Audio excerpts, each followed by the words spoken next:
գիրք, գինի, ջազ։ Այս պարզ, բայց խորհրդանշական ձևակերպմամբ արդեն 5-րդ տարին է, ինչ Newmec հրատարակչությունը ամառը դիմավորում է ինքնատիպ մշակութային փառատոնով։ Newmec Summer Fest 2025-ի շնորհիվ երազայգին 2 օր անընդմեջ վերածվեց գրքի, արվեստի ու երաժշտության բացօթյա տոնի։ Այն վայելելու մուտքն ազատ էր բոլոր ցանկացողների համար։ Մենք սովորաբար ձմեռային փառատոնի ներկայացնում ենք հայ հեղինակներին, իսկ արդեն ամառային փառատոնին միջազգային բեսթսելերներ։ Այս դեպքում խոսքը վերաբերում է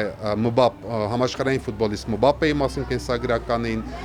մեզնից մեկը ստում է թրիլերի եռագրության վերջին մասին, 3-րդ հատորին, Արնոլդ Շվարցենեգգերի հուշերին, ինչպես նաև բազմաթիվ մանկական գրքերին։ Այս տարվա փառատոնն աչքի էր ընկնում իր ձևաչափային առանձնահատկությամբ։ Առաջին անգամ մեծահասակների գրքի փառատոնին միացել էր նաև Երազ գրքի մանկական փառատոնը, միավորելով սերունդներին մեկ ընդհանուր գաղափարի շուրջ՝ ընթերցանությունը որպես մտքի եւ երևակայության տարածք։ Այս տարի մենք ներկայացնելու ենք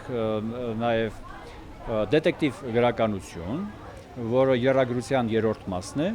եւ կարծում ենք, որ այդ ժանրի ստեղծագործության սիրահարները կկարողանան իրենց համար գտնել նոր թրենդային հերոսներ եւ բացահայտումներ։ Փառատոնի շրջանակներում ներկայացվեցին 10 նոր գրքեր, 5 մանուկների, 5 մեծահասակների համար։ Հրատարակչության խմբագիրն առանձնացնում է իր համար ամենասիրելի ժանրային ուղղությունը, որն այս անգամ նվիրված է արհեստական բանականության հիմնախնդիրներին։ Կարող եմ առանձնացնել ֆինանսիստ պարբերականը, որ մենք ներկայացնելու ենք, ֆինանսական գրագիտության վերաբերյալ շատ հետաքրքիր աշխատություն է, որը ԱՊՀ տարածքում կարևորագույն գիտական վերլուծություն է տնտեսական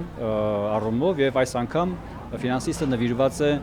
արհեստական բանականության խնդիրներին։ Փառատոնի հատկանշական իրադարձություններից մեկը գիտաֆանտաստիկ գրող Ռուսլան Սաղաբալյանի 7 գալակտիկաների դպրոց գրքի հայերեն թարգմանության շնորհանդեսն էր։ Գիրքը նախատեսված է 9 տարեկանից բարձր ընթերցողների համար եւ ինչպես նշում են կազմակերպիչները, սա պարզապես մանկական գիրք չէ, այն կամուրջ է սերունդների երևակայության, գիտության, ֆանտազիայի եւ իրականության միջև։ Գիտաֆանտաստիկ վիպակ է 7 գալակտիկաների դպրոցի մասին, որտեղ որ սովորում են տարբեր գալակտիկաների տարբեր